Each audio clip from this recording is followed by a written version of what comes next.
L'interview matinale ce matin, je suis avec deux invités, Yanis et Emilian, de l'association Colocataire. Bonjour à tous les deux. Bonjour. Salut. Ah, c'est un joli bonjour dynamique et joyeux pour venir nous parler de la 3e édition du Sharon Stone Festival. Je vous avais reçu pour la 2e édition qui était il y a 2 ans. Est-ce que la 3e édition... Non, c'est pas ça que je voulais dire. Mais voilà, j'étais complètement stone peut-être, je ne sais pas. En tout cas, vous voici de retour avec un programme formidable. Et on va en parler dans toute cette émission, toute cette interview. Oh là là là là, le matin c'est tôt, excusez-moi, hein, c'est la reprise.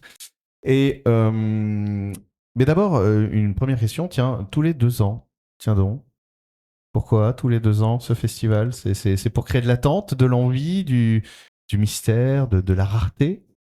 Non, on aimerait bien le faire tous les ans, mais on en profite du coup pour faire un appel aux bénévoles. C'est une question de temps et de temps disponible, où on n'a pas assez de monde et ça demande quand même beaucoup d'énergie à organiser ce festival. On accueille à chaque édition autour de 500 personnes sur le lieu.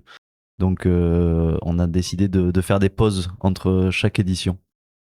Ok, parce que alors du coup, l'association a été créée pour le festival ou c'est le festival qui est né de la création de l'association? Le festival a été le premier événement qu'on a créé avec l'association et qui servait aussi de moyen de fédérer rapidement cette nouvelle association. Après, c'est de toute façon on va dire l'événement majeur de l'association. De l'asso, ouais. D'accord. Alors, justement, on va parler d'abord, si vous voulez bien, de l'asso. L'asso, c'est les colocataires, donc une asso collégiale. L'idée, les colocataires, T-E-2-R-E. Donc, il y a une envie aussi de rester attaché à la ruralité, à la terre. Tous les deux, vous précisez bien collégial. L'envie, c'est du faire ensemble aussi. Comment est née cette idée de tiens, on va faire une asso qui est sur quelle ville d'ailleurs? On l'a pas dit encore. Lugasson. C'est Lugasson, hein, c'est bien ça. Et comment est née cette envie de créer une asso en fait? C'est quoi? C'est un soir, un petit coup, on se dit ah, on est bien tous ensemble, si on le faisait plus. Ouais, ça a pu jouer, ça a pu jouer. Oui, je pense que c'était l'envie partagée de plusieurs d'entre nous d'organiser des choses localement. On ressentait peut-être un manque de choses qui nous convenaient dans le coin. C'est-à-dire du coup. Ouais. C'est-à-dire, voilà, essayer d'organiser des événements où on peut se réunir, et pas que entre nous aussi, parce que bon, faire des fêtes entre copains, ça, on n'a pas besoin de créer une association, Ouais. mais essayer de réunir aussi une grande partie des gens du territoire autant que possible. J'en parlais avec quelques élus justement sur le territoire qui font face à quelque chose, à une image un peu d'Épinal qui est la ruralité. On est tous voisins, on se connaît, on fait des barbecues ensemble et c'est la fête et la joie. Sauf qu'en réalité, souvent, il y a assez peu de rencontres parce que chacun est occupé dans sa vie pro, on travaille le soir, on rentre, on est fatigué et puis voilà. Et il y a pas forcément justement un élan comme ça et une convivialité qui se crée si facilement. Il faut trouver des lieux, il faut trouver des structures pour ça. En fait, il n'y a pas forcément un bar dans tous les coins, dans tous les villages. Il n'y a pas nécessairement une poste dans tous les villages qui permet d'avoir une longue file d'attente et de se rencontrer un peu par hasard. Enfin, voilà. C'est cette envie-là, en fait, de créer du lien, justement, participer à ça. Oui, c'était exactement ça. C'était l'envie de le vivre ensemble aussi, qui est, je pense, important. Comme tu l'as dit, on se réunit. En fait, c'est difficile dans la campagne d'avoir des lieux où on se retrouve. Donc, c'était vraiment ça la volonté. Bon, après, nous, ça a découlé aussi de la ferme qu'on avait créée avec les Champis et où on accueille des gens hebdomadairement pour le point de vente. Et c'est venu de là aussi, nos clients, nos amis, des voisins et l'envie de faire des choses ensemble et de proposer des événements, des événements culturels et autres dans notre coin de campagne. Alors, vous avez créé l'asso en 2020. 2020, c'est une année un peu charnière. On en parlait tout à l'heure. L'asso a été créé avant la fameuse post-Covid, on va dire. Enfin, post-Covid, vous non, en l'occurrence, parce que vous étiez essentiel. Donc, vous avez continué. La culture de la terre est restée essentielle. L'autre culture, un peu moins. Mais euh, en tout cas, il y a eu très vite, apparemment, quand vous avez proposé cet assaut, il y a eu une vingtaine, 20, trentaine de personnes qui se sont présentées. Tout à fait. Oui, c'est ça, on était, ouais, je pense, 25-30.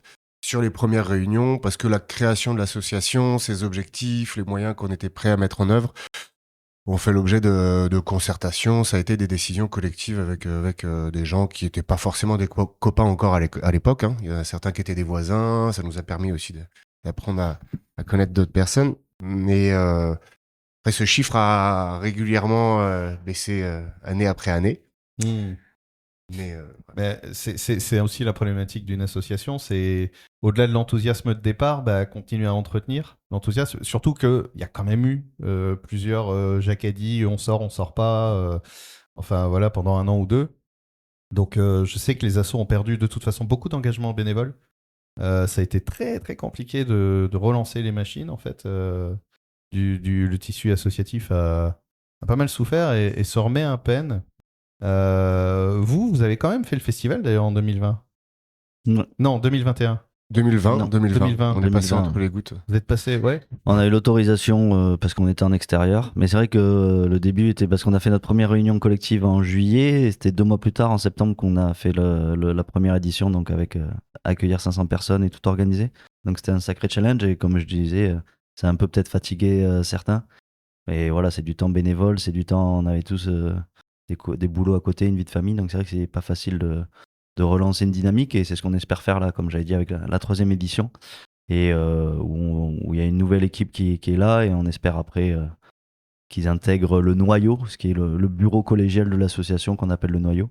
Donc on verra ça en octobre. Donc ça, pour ce festival, en tout cas de cette 3e édition, c'est combien de bénévoles du coup actuellement? Le jour J, Ouais. wow, je pense qu'on peut compter sur une trentaine de bénévoles. Ah ouais, c'est bien quand même, ça mobilise tout ça. Bon, faut dire, le programme est joli, on va en parler dans la 2e partie de l'interview, justement, de ce programme qui est bien rempli, avec même des nouveautés, et une clôture qui s'annonce assez cool. Épique, c'est ça? Épique, carrément. Ouais. Oh, j'adore quand c'est épique. Et tout ça, on le tease pour la 2e partie où on prendra le temps d'en parler. Parce que cette 3e édition, alors déjà, oui, on en parlait aussi d'ailleurs, le prix est libre et conscient, et ça veut dire qu'elle est accessible. Il est accessible à tout le monde, ce festival, en conscience, c'est-à-dire de se rappeler aussi que les artistes qui sont là, c'est pas des copains qui viennent jouer pour la visibilité ou le bon moment ou l'apéro ou les bonnes bouteilles dans les backstage. Ce sont des artistes qui sont payés parce que c'est un travail de se produire. Prix libre et conscient. C'est comme ça depuis le début, le prix libre? Oui, toujours. Et ça fonctionne alors? Les gens sont conscients? Eh bien, oui, les gens sont conscients, apparemment, oui, ça fonctionne correctement. On sait qu'il y a des personnes qui n'auront pas les moyens peut-être de mettre, et qui peuvent garder du coup un peu plus aussi d'argent pour profiter de la journée. Quand on a 5 enfants, ou même un petit peu moins, ça revient vite cher, un événement comme celui-ci. Donc voilà, on veut laisser l'accès libre à tout le monde. Et puis, il y a des personnes qui sont un peu plus à l'aise, on va dire, et qui savent être généreux pour compenser, et ceux qui peuvent mettre un peu moins. Donc on s'y retrouve. Je trouve ça chouette finalement de voir qu'il y a un équilibre qui se fait naturellement quand on lâche la peur du manque, en fait. Et puis de toute façon, pour ceux qui ont beaucoup d'enfants, il y a la prime de rentrée là, de la CAF qui est tombée. Demandez-vous si vos enfants ont vraiment besoin de Nike Air, quoi. Claquez plutôt l'argent dans des festivals, là. Profitez de la fin de l'été. Exactement. Et pour ceux qui culpabilisaient, dites-vous que vous offrez à vos enfants de la culture, du spectacle, du bien vivre ensemble, et finalement c'est mieux qu'une paire de Nike Air. Juste, on va terminer avec, on va revenir sur l'association des colocataires avant de vraiment se concentrer sur cette 3e édition du Sharon Stone Festival, et on expliquera pourquoi Sharon Stone Festival d'ailleurs. Les colocataires, c'est une association qui a des projets, et vous en parliez aussi, il va se passer notamment l'annonce d'une ferme collective, c'est-à-dire, c'est bien ça, j'ai bien compris. Qu'est-ce que c'est? Est-ce qu'on peut prendre juste 1 ou 2 minutes pour parler de ça? Oui, c'est un projet dans le projet, mais c'est à côté de l'asso, et comme j'ai dit, c'est qu'avec Yanis, on s'est installé il y a 5 ans sur le lieu, sur la ferme, ma ferme familiale, et ça fait maintenant 1 an qu'on est en discussion avec un bailleur social pour qui rachète les bâtiments. On a 600 mètres carrés de vieilles granges, et ces bâtiments seront rénovés en logement. On n'est pas encore sûr, mais entre 5 et 6 logements sortiront des granges. Et ces logements seront réservés à des agriculteurs et des agricultrices qui s'installeront sur le lieu et qui géreront les 30 hectares de terre attenante où la vigne a été arrachée l'année dernière pour faire de la diversification. Et le projet, c'est de montrer un autre modèle aussi agricole, une ferme où on peut être nombreux, en fait autonome aussi, et pas sur de la production de monoculture, mais plus de la production alimentaire. Et montrer aussi que nos villages vivent encore et qu'on peut encore attirer du monde. Et du coup, s'il y a 7 personnes, donc 7 familles ou 6 familles qui s'installent dans le village pour faire à manger, ça serait un gros plus, je pense, pour tous les gens autour. Et ce projet, ouais, donc là, j'aime beaucoup l'idée en fait de proposer un logement social, donc à loyer modéré. Tout à fait. Et il y a des obligations de culture ou chacun vient avec son envie Non, chacun fera ce qu'il veut. Il faut que ça rentre dans les 30 hectares. Donc on avait déjà eu des demandes, mais on va voir, par exemple, il y avait de l'élevage de vaches, mais ça demande beaucoup de terre, mais Oui. tout est possible aussi, puisqu'il faut savoir qu'en Gironde, en sortie de la guerre, on était les premiers producteurs de lait en France. Ça, on a tendance à l'oublier. Et parce qu'on est habitué aussi à la vigne maintenant depuis 60 ans. Donc plus de 60 ans en tout cas. Mais non, ça sera chacun pourra faire ce qu'il veut selon les envies, les besoins. Et c'est aussi le côté les logements seront là pour permettre de se concentrer sur l'activité agricole, parce que nous on est passé par là et on sait que c'est pas facile déjà d'être agriculteur, de dégager un revenu décent et puis d'arriver aussi à se loger décemment, ce qui était nous la difficulté qu'on a rencontrée sur le lieu.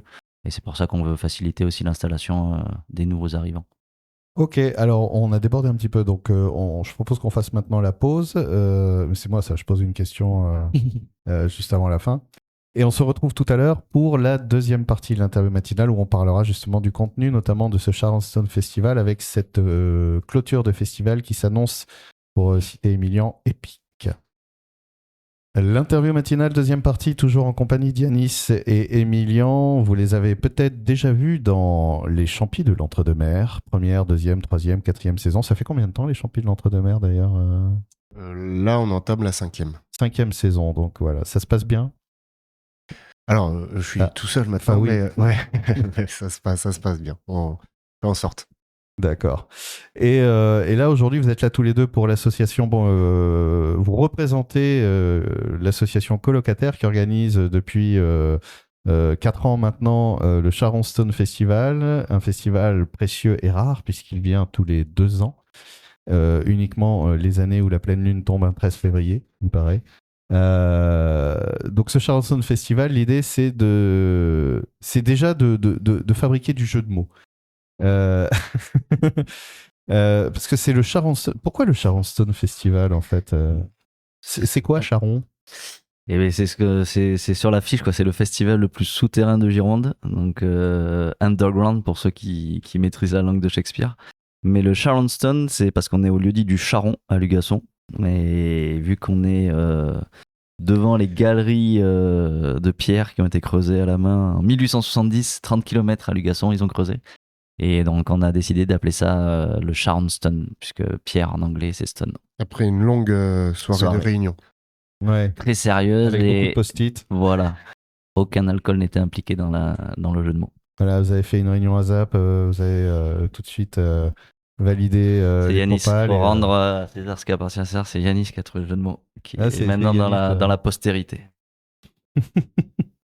Et donc ce Charleston Festival, l'idée c'est... alors je vois le festival le plus souterrain de Gironde. On est d'accord, tout ne se passe pas dans les grottes en fait. Non. Voilà. Non, mais on laisse croire un peu aux gens, comme ça ils viennent plus.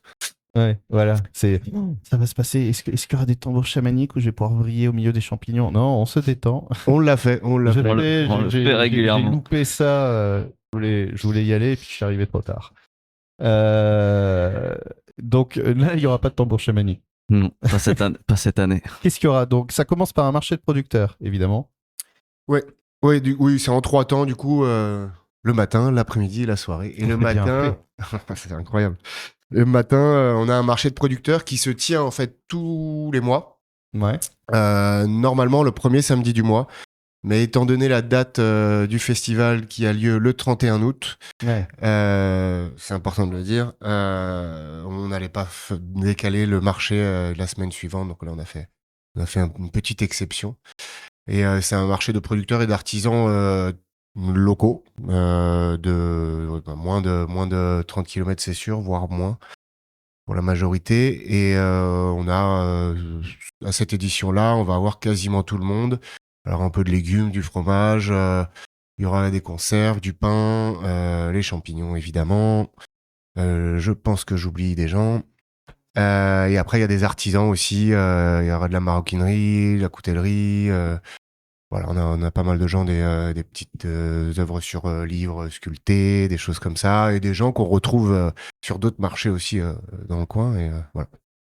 Donc ça, c'est de 9h à 13h. Là, on va rentrer dans le programme pur et dur. Effectivement, j'avais pas donné la date, c'est le 31 août, voilà, de 9h à 2h. Et ensuite, on a alors la ferme paysanne, expo et table ronde de 10h à midi. Ah oui, j'ai dit marché producteur, non, c'est 9h midi, je vois pas bien. Et 10h à midi, il y a la ferme paysanne. C'est quoi ça en fait? Ouais, ben c'est ce qu'on a parlé juste avant en première partie, c'est la table ronde à 11h où on présente le projet en présence du bailleur social, de Terre de Liens qui est la foncière agricole qui rachètera les terres, du cabinet d'architectes qui réfléchit sur la rénovation des logements et où on a invité pas mal de monde localement aussi, voilà, des élus locaux pour présenter le projet et lancer une dynamique et un appel à candidature pour les futurs habitants de la ferme. Et ça donne envie ce projet-là. Ça donnerait presque envie de devenir agriculteur. Bien. Mais bon, ça prend pas comme ça. Je vais planter des radis. C'est toujours plus simple à plusieurs, c'est pour ça qu'on fait ça. Et ensuite, on a la buvette. Et bah oui, forcément, il faut Quand même. faut se restaurer un peu, se rafraîchir, parce qu'il va faire très beau ce jour-là, très chaud. Je vois 12h-14h, restauration créative. C'est quoi? On a un artiste qui fait à manger, alors voilà. Non, c'est quelqu'un dont c'est le métier qui vient là en tant que bénévole pour gérer l'équipe cuisine. Donc voilà, faudra venir découvrir. Restauration créative, ouais. Ok, ça c'est 2 fois, évidemment, le midi et le soir. Voilà. C'est bien fait, hein, vraiment. Ensuite, on peut occuper les enfants, ça c'est bien, ça, avec des jeux en bois toute la journée. Voilà, il y aura même un animateur pour expliquer Faudrait tout. Ouais, ok. Ça c'est super, comme ça, nous on va à la buvette, les parents, et les enfants, on se dit, oh, non, mais c'est bon, ils sont pas sur la tablette là, ils sont sur des jeux en bois, ça va. Visite souterraine. Visite souterraine, quoi. Et Donc pas ça, que. c'est quoi? Ouais. Il n'y a pas qu'un souterrain. On a plusieurs visites souterraines. En fait, il y a les carrières, comme j'ai expliqué, de Champy qu'on fera visiter. Et également, pour les Lugassonnais qui connaissent bien, c'est le refuge de Fauroux, qui est un refuge souterrain à l'époque moyenâgeuse, qui est ouverte par le propriétaire. Et on fait visiter ce souterrain, ce refuge, qui est assez incroyable à voir. Et juste à côté, il y aura aussi cet atelier feu préhistorique. On a la chance d'avoir 2 archéologues de Bordeaux, qui viendront de Bordeaux et Toulouse, qui viendront animer un atelier qui est à côté de ce refuge, un lieu où ils vont faire des tests de feu, parce qu'ils n'ont pas accès enfin, ils rentrent pas dans l'ASCO, donc ils sont retrouvés à Lugasson pour tester. Et là, ils viendront nous montrer comment les gens pourront faire leur propre feu avec les éléments autour de la grotte et repartir avec leur flambeau. Waouh. Oui, alors moi j'avais découvert que par exemple le coup du silex sur du bois, c'est pas vrai. Et pour savoir vraiment comment on peut faire du feu, même sans silex, rien, avec il faut venir être présent. Voilà. Pas de divulgage pas. Voilà. Et comme la journée est très remplie, il y a aussi une balade comptée à 15h et à 17h. Le 31 août, qui peut en parler de ça? Tout à fait. Oh, ouais, Pas moi. Pourquoi c'est Emilion qui fait la balade comptée? Non, j'ai pas ce talent à mon arc. Mais non, on a une conteuse, Marie, qui viendra aussi ce qu'on appelle dans le théâtre de verdure, qui est un petit coin de forêt assez incroyable, pareil avec un mur de pierre où ils ont extrait de la pierre. Donc ça sera deux départs de balade comptée et aussi toute l'après-midi, ça commencera en milieu d'après-midi. Sur le lieu où il y a le marché, on aura des déambulations artistiques avec un magicien, des échassiers, des circassiens. Pas mal de gens aussi qui viendront occuper les gens qui seront en train de se reposer entre deux balades. Donc tout ça, c'est le programme matin-après-midi. Exactement. Arrive le soir. Et le soir, pour ouvrir la série de concerts, puisqu'après, on passe dans la musique, on commence avec des jeunes qui sont donc tragiquement désespérés quand on voit leur nom. Storm of Madness, à 18h30. C'est l'école de musique de Créon, c'est ça des jeunes de l'école de musique de Créon, j'ai bien compris. Oui, c'est des jeunes qui répètent à l'école de musique de Créon, voilà. qui ont été formés là-bas.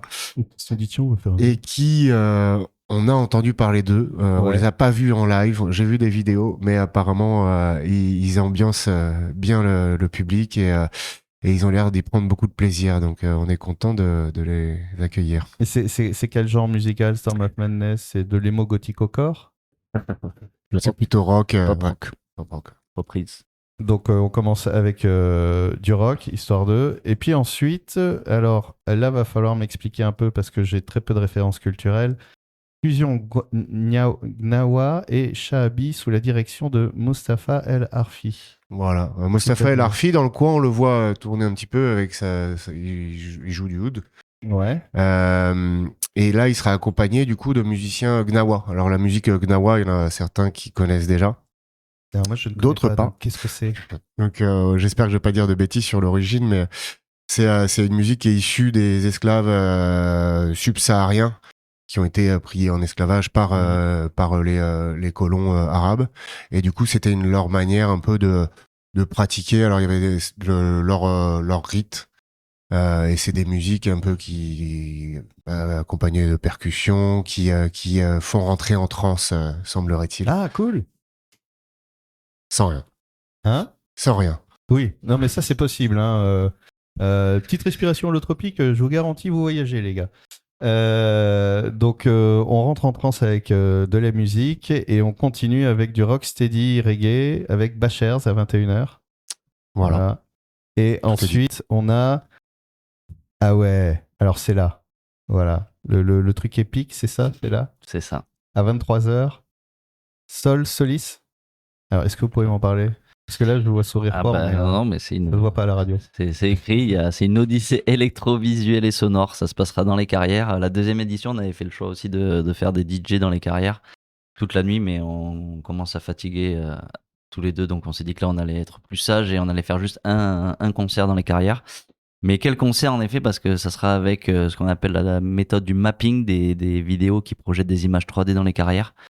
Donc nous aussi, il nous tarde de voir ça, on ne sait pas trop ce que ça va ressembler, mais son et lumière. Quoi. Ça va être son et lumière et ça va clôturer cette journée de la plus belle des manières. Les carrières, en fait, on les redécouvre. Tout à fait. Et ça sera voilà, dans une des salles de 8 mètres de plafond qu'on appelle la cathédrale. Oh. Donc c'est vraiment un endroit qui est joli et qui impressionne à chaque fois petit et grand. Donc on vous invite une fois de plus à venir voir toutes ces activités qu'on vous a expliquées. Eh ben, je crois qu'on a tout dit. Donc, je rappelle quand même que le Sharon Stone Festival, c'est tout ce que vous venez d'entendre le 31 août au lieu-dit Le Charon à Lugasson. C'est de 9h à 2h. Le prix est libre et conscient, c'est-à-dire conscient de vos possibles, mais aussi de vos envies et surtout conscient que la curiosité n'est qu'une belle qualité et pas du tout un vilain défaut. Et que c'est toujours agréable de sortir un petit peu même de sa zone des fois et d'explorer ce qui nous est proposé. En plus, il y a de quoi faire toute la journée. Il y a une page Facebook, des liens Instagram peut-être pour vous retrouver. Facebook, les colocataires. Hein? Les colocataires, ouais. Voilà, donc, les colocataires. Alors c'est co-locataire, T-E-2-R-E. Voilà. C'est pas... S. Il y a un S aussi. Ouais, moi, je m'ai trompé alors. Voilà. Ben, merci. Ah ben oui, c'est vrai. Merci beaucoup à tous les deux et rendez-vous donc le 31 août. Merci à toi, au revoir.